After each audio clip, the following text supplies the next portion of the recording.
What's going on, guys? It's Chaz with Homegrown How To. In this video, we're going to be going over leveling or top dressing your lawn with sand.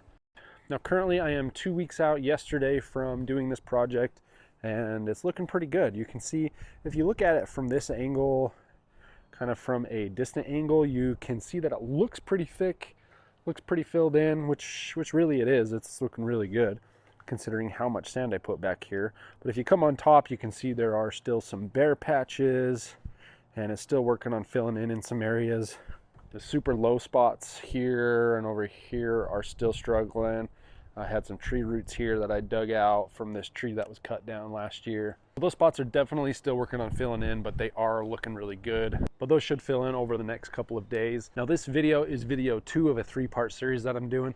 I will drop both videos down in the description below. The first video is done. That one is how to prep your lawn for sand leveling. So be sure to check that out before doing this project if that's something you're considering doing. In that one, I just go over all of the steps that I take to prepare the lawn for this leveling project. There are some key things that you're going to want to do before tackling this project to make sure you have good success.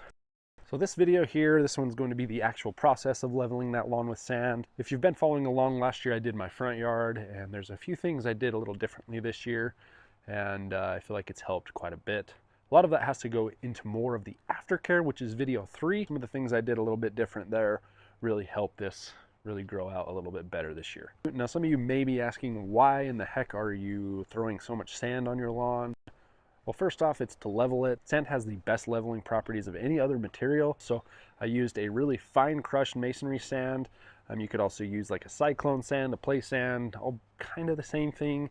Really fine sand is what you're really aiming for. Now, leveling a lawn with sand can also improve water drainage issues. Over the last couple years, I've had some issues with water drainage as we transition from winter into spring. And besides having a much more enjoyable mow with the sand leveling, the sand is going to help amend the heavy clay soil that I've got.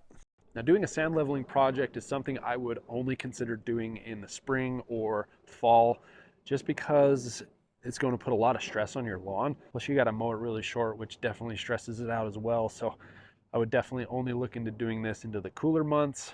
So definitely a spring or fall season. The amount of sand that you get is key. The amount of sand that you spread across your lawn is going to be a big thing. So you don't want to get too much, you don't want to get too little.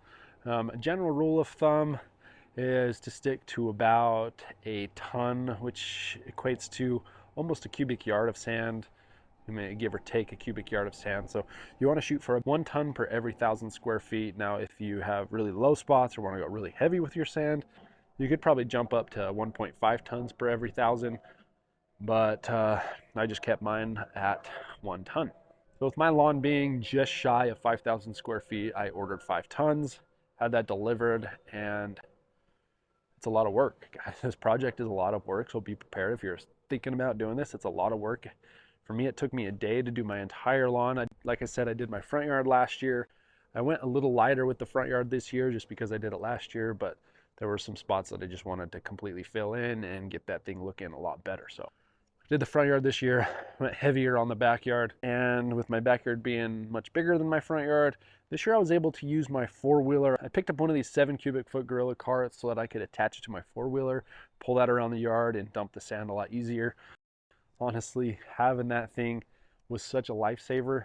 So if you're considering doing this project, get a Gorilla cart. Especially if you have like a little tractor or a riding lawnmower or a 4-wheeler and you're able to use that thing in the yard. That thing is going to save you so much time. So I highly recommend looking into one of those. It was something I debated on getting last year. I ended up getting a big wheelbarrow, which the wheelbarrow was fine, but the wheelbarrow is a lot more work than dragging that thing around with the 4-wheeler. Now, some of the other tools that I used in this project, I used a landscape rake, which I did not use last year. That was really beneficial because I was able to push over some of the bigger piles with the landscape rake easier than just using a bow rake, which you can use a bow rake. It's definitely useful as well. But the landscape rake just covers a lot more surface. Plus, you can even use that to level some certain spots as well. Now, I'll also use some Lany tools. I've got a couple Lany lawn leveling rakes, and honestly are a must-have tool to use. If you're just using a lawn leveling rake to level out your lawn, that's going to be a lot of work. Now, something else that I used last year and this year was the Lany Drag. I had the 4-foot drag. The bigger the drag, obviously, the more level you're going to get. So I highly recommend looking into a drag. The Lands, I'll link all of these tools that I use down in the description below. Highly recommend the Lany Drag. That thing is awesome, especially again if you have like a tractor, riding lawnmower, or a four-wheeler that you can pull that thing around and drag that. It's going to make much easier. So this year I did use the Lany Drag again on my front and my back. On my front yard I have to pretty much manually pull it around, and it's heavy. The thing is heavy. It does allow you to throw some extra weight on there too, so when I use the four-wheeler I threw the extra weight on. Now, I have seen other dudes kind of make their own drags with wood or use pallets or something like that. So just get a drag, make a drag, snag some pallets, do whatever you need to get a drag. It's going to make this process so much easier for you. As you're pulling that drag around, you can really tell where those really low spots are that you have. And yeah, so if you're planning on doing a whole yard leveling project, I highly recommend getting a drag. And like I said, I use the lawn leveling rakes after I drug everything around. Again, in the backyard, I was limited how much I could kind of get with the drag, as the four-wheeler has big wide turns, so I was able to not get into the corners.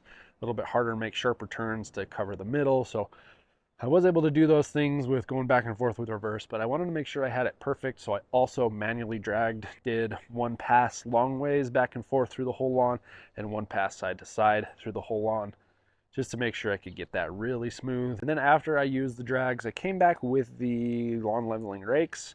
Now I had some help, recruited my brother to come help me out.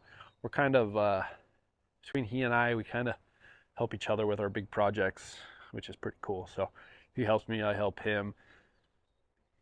It's always a good time when we're together, so always appreciate his help. So thanks, Sino. But between us, we both had a lawn leveling rake this year, and he kind of hit some of the smaller spots with the smaller rake while I used the bigger rake and kind of just went back and forth over the lawn.